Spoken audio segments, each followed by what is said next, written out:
Okay, let's talk a little bit about what's available on the NAIF server and the Horizon server, with the emphasis on kernel files that we have. So many SPICE products are available from our NAIF server. These are mostly produced on JPL, but access to them is available through HTTP and FTP protocol. So the same link, the same main part of the link can be used with a different prefix. You can say HTTP : FTP : and it will take you to the same kernel directories under that tree. On the next page, we provide a few URLs, some of which you already know. The SPICE products made by other organizations are controlled by those organizations. Some of them are available on the NAIF server because we do get archives delivered to us by missions like LRO. And for some missions like Mars Express and TGO, we actually mirror kernels to the NAIF server on a daily basis. But for other projects, the data may be available on public servers or restricted servers. It's up to the mission to decide. Or maybe not at all. Maybe they're only used within the operations environment of that mission and never released to anybody. The International Planetary Data Alliance is working towards making large amounts of archived planetary data, including SPICE data, universally available through all agency archives.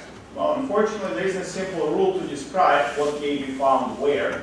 Normally, if you're interested in data for a particular mission and you don't find it on our server or ESA server, you have to contact that mission to see what kind of policies they have and what's available.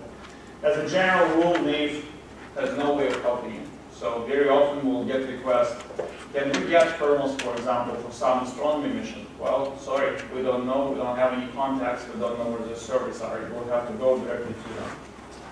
Now, probably all of you have been on our homepage. It's NAIF JPL NASA.gov. Here you may access to all official SPICE products produced by us. That includes kernels from multiple categories, generic, from mission operations, and from PDS archives. Toolkits, which we have already downloaded in individual utility programs. Documentation, the same documentation that you have in the toolkit is also provided from the server for easiness to Google it and get to it this way. Tutorials, programming lessons, problem-solving tips. For those who really care to incorporate SPICE in sort of heavy-duty commercial applications, there are some rules about how you should use SPICE. There are links to useful resources, for example, Horizon's server from SSD Group. There's WebGL, and there's access to Cosmography and download packages. We maintain two mail lists. One is SPICE announcements for use by us, and one is SPICE discussion for use by anybody else.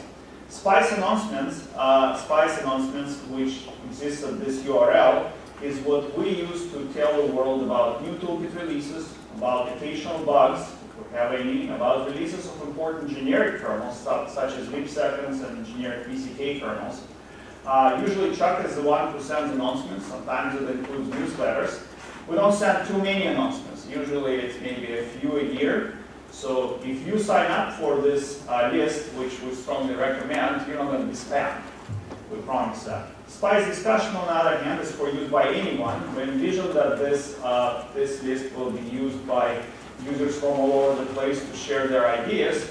But it turned out that mostly people send requests to that list that should send you directly to the NAIF team.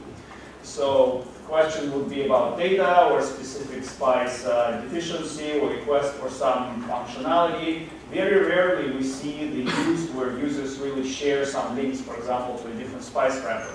So we try to moderate this list, and if the request is really directed to us, we try to answer it ourselves, so you won't see much archive there. But there is some data there, some information there that was posted over the years. So the remaining charts, we'll be talking about various categories of SPICE kernels, and in general we'll have three: operational flight project kernels, PDS archive kernels, and generic kernels. So operational flight project kernels are mostly for JPL active projects, where we have a role and produce C kernels, SPK files, frames kernels, squad kernels, and such on a regular basis. PDS archive kernel are, on the other hand, for all missions for which either NAIF or somebody else produced a full PDS archive.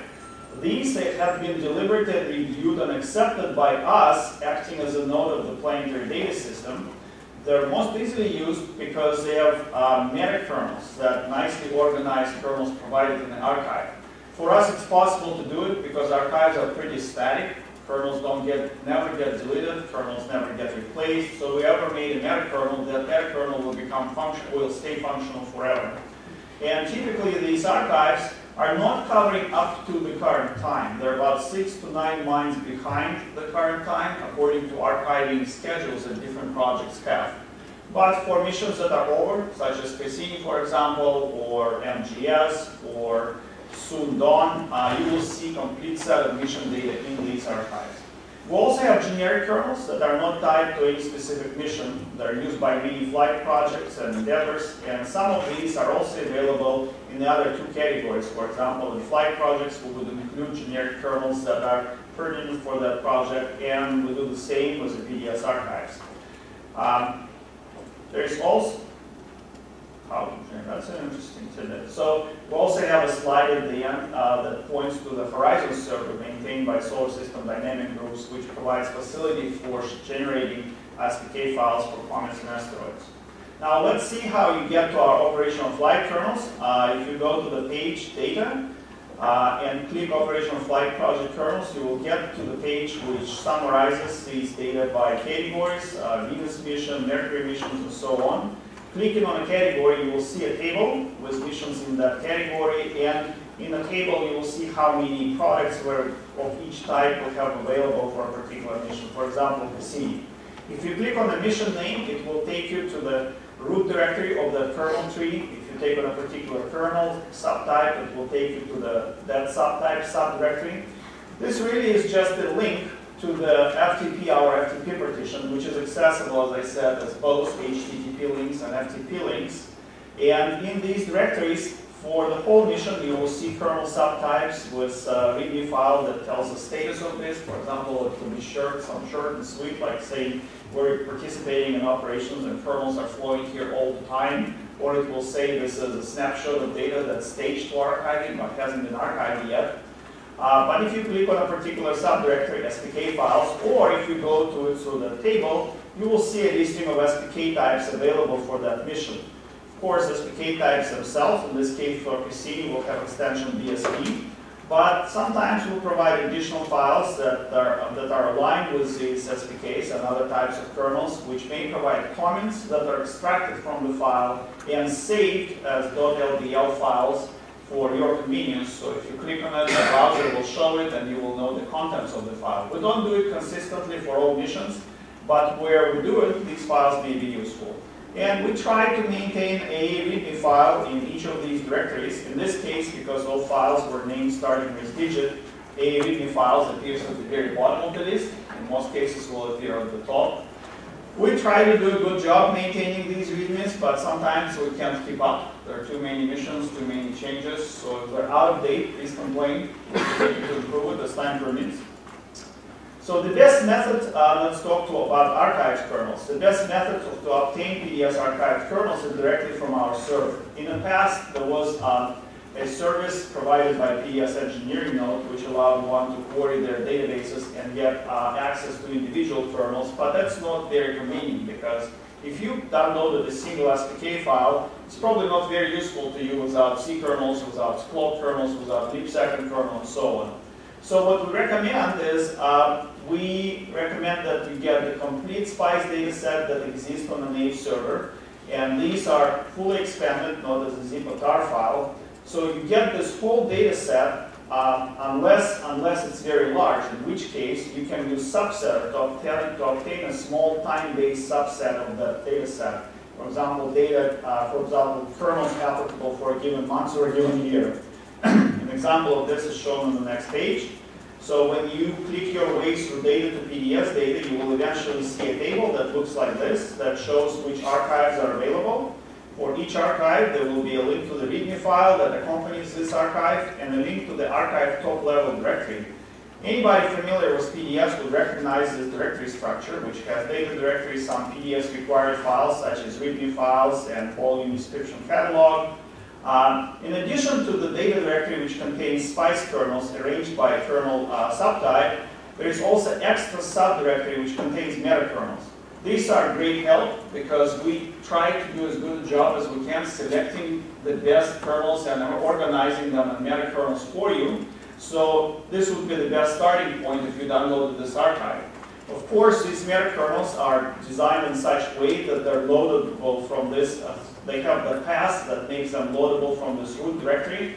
It's fairly easy for you to go and change that path to be specific to your system if you want it to be absolute path, or if you downloaded this whole stuff in a different location. So now in this table, we specify the size of the data set, and as you can see, some of the data sets are fairly large. In fact, this number now is probably way out of date. I would imagine that LRO archive these days is about 500 gigabytes, because they have a very large amount of C kernels that are big files. They contain 10 hertz data, because they could produce it and their science teams wanted to see it.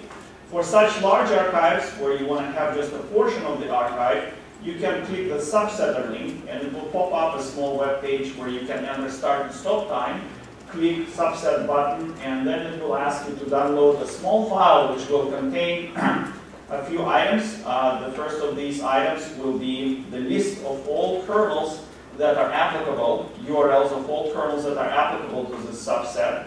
The second item would be a small script that uses wget that can download all these kernels to your current directory in one shot. And the third item would be a metakernel or multiple metakernels that have been adjusted to include just those kernels.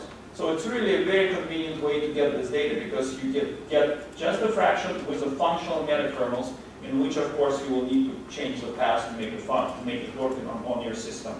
And of course, for the archives, we'll provide the coverage period that's applicable to each of them. And for ongoing missions like Cassini, this end date indicates up to what time this data covers at this particular date. So we recommend that you use WGET or FileZilla or a similar utility to download the complete SPICE data set. Here's an example of how you do it with WGET by mirroring the whole data set by inserting the URL of that data set here, the URL you saw in a FTP volume link column of that table. There's an example for Deep Impact Spacecraft Archive. And the FileZilla can be downloaded here if you like us to. Right, for generic kernels, again, you go to data, you click generic kernels, and then you will get to a page which will simply take you to the directory where these kernels reside. They're also organized by data types. They include DSKs for a few bodies, and we'll plan to add more DSKs to it as we create them.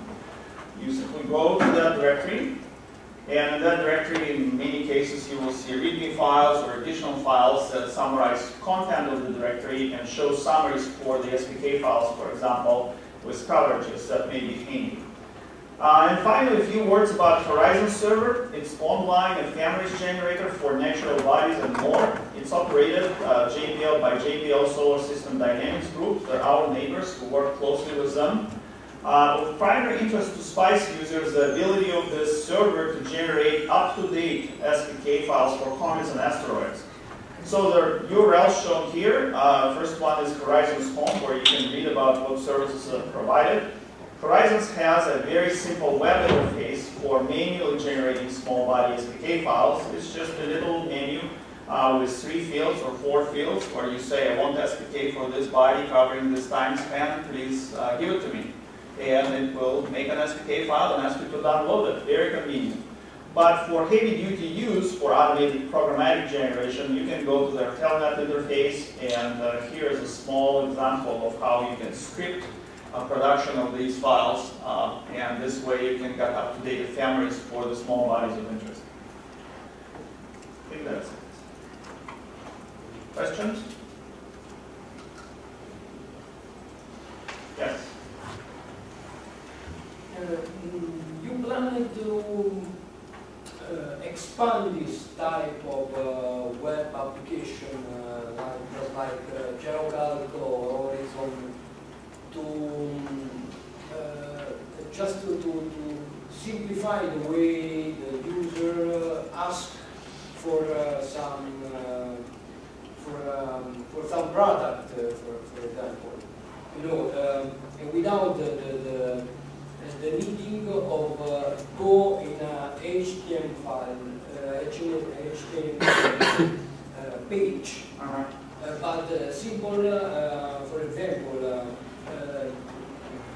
make a a post request on the Yes. itself.